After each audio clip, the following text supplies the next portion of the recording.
national direct, the national director of probono.org. As most of you know, the public interest law gathering started in 2011, and the gathering is an annual convening of people and organizations who use law as a tool to advance social justice in South Africa.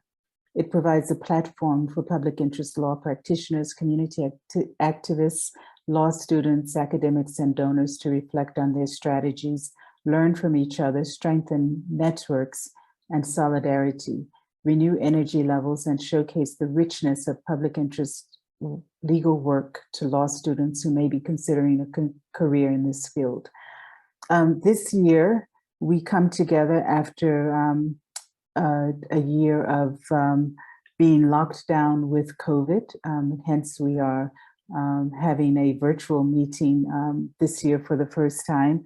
Last year we did not have a convening because of COVID restrictions and because of the pressures of lockdown and really trying to focus on keeping ourselves and our families healthy. We really did turn inward to look at the sector and to make decisions about how we carry on providing important legal services during a very difficult year. So this year, I think it's an important year because it marks the 10th convening that we have come together as social justice activists and committed practitioners. It's a year after unprecedented lockdowns due to the COVID pandemic. It's a year in which we have had in South Africa in particular, really a heightened understanding and awareness of inequality and injustice and the role of social justice legal practitioners, the role that we have to play in addressing some of these challenges within our communities and in our country. So today, I'll just go through a few housekeeping issues, and then I'll just highlight the program for the day, and then we'll get started. So firstly, we're going to ask everyone to please keep your mics muted so that we don't find ourselves surprised by external noises. We have tried to provide data to everyone who had requested it, and I think that we have achieved that. One unfortunate aspect of the data provision is that we were not able to provide data to people outside of South Africa because of resources and logistics. Just be aware, everyone, that the sessions will be recorded. And the recordings will be available on the PILG website after the convening has finished. And I'll put the link to the website into the chat function at the end of my little spiel here. Thirdly, you have registered for day one because you are in the space now. And if you're not aware, if you intend to or plan to attend tomorrow's sessions, that you will have to register separately for the day tomorrow, and you can do that again through the PILG website. If anyone has any technical difficulties, I'll put an email also in the chat for Andy, and Andy will help you with any of your technical difficulties. And finally, on the housekeeping for tweets, we ask people to please use the hashtag PILG, P-I-L-G 2021.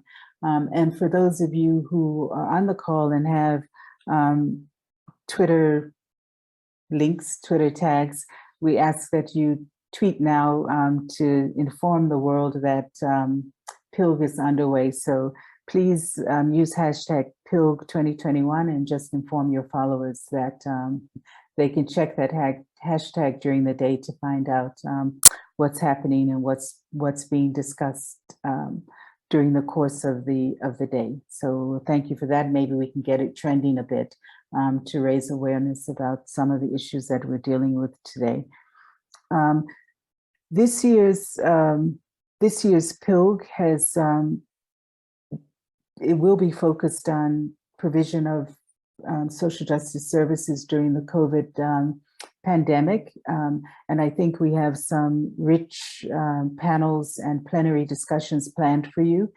I think, with COVID, we really did, some organizations struggled to readjust and provide services to the needy. But I think once we settled into the lockdown period, we really were able to, as a sector, come together and provide very needed services and assistance to the most vulnerable within our communities and within South Africa. So you'll hear about some of that work, and you'll hear about some of the key issues as we go through the program today and tomorrow. Today's sessions will include a keynote address, which will be introduced to you following my speech here. And the keynote address will be by Dr. Sitembile Mbete.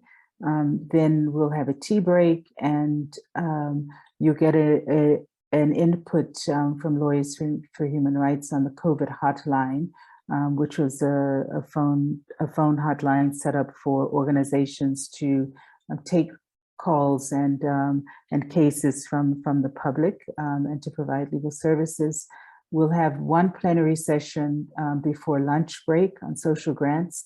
And then after lunch break, there'll be 2 breakaway sessions, and you'll be able to choose which breakaway. There'll be a slide put up for you to choose which breakaway group you'd like to join, and Andy will put people into their chosen groups. If you leave these sessions and you come back again, and the breakaways have already been set up, the slide, you'll be put into the plenary room, and you'll still have an opportunity to join your preferred breakaway group. And then after, there'll be a tea break, and after tea break, there'll be a self-care session with Lucy Draper-Clark, focusing on our hearts and our minds. And we think during these times of still working from home and still, dealing with different levels of lockdown, and restoring our energies and our mental health is very important. So we were very conscious to provide opportunities for self-care during the course of the 2 days. So without further ado, I think I've covered everything that we wanted to cover in terms of the housekeeping and the program. So I'll turn it over. I've used a lot less time than I was allocated, so I think that's a good thing. So we'll have more time for other discussions.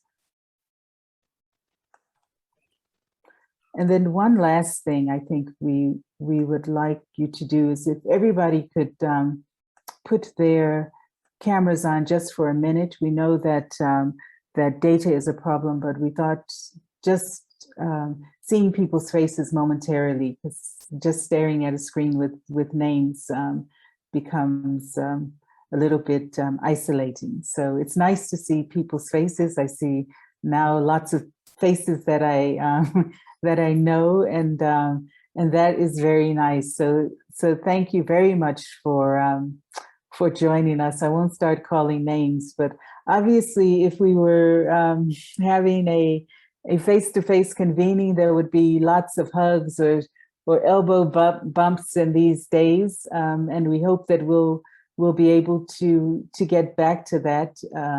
at some point. So I guess this is my moment to encourage everyone who may not yet have been vaccinated to go and get vaccinated so that we can somehow come back to some kind of new normal, not the old normal. That won't happen.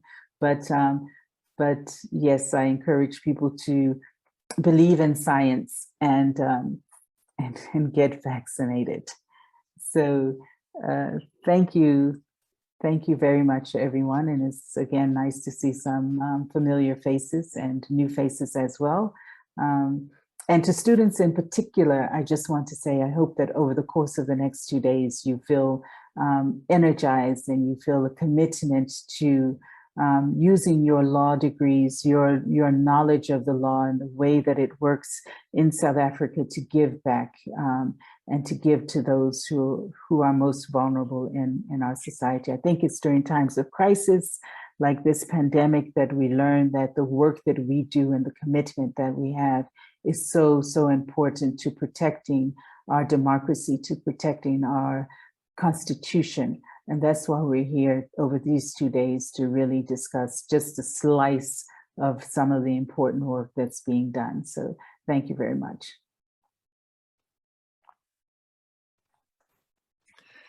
Thanks, Teresa. Hi, everyone. My name's Lisa. I'm part of the PILG coordination team. Before we lose all of your wonderful faces, we wanted to take a screenshot because this is the world that we live in. That's the kind of photos we have these days. So if you wouldn't mind just switching back on quickly, and then I'll give a kind of 1, 2, 3, and maybe we can all wave and someone will take a screenshot. So I'll just give you a sec to switch your cameras back on.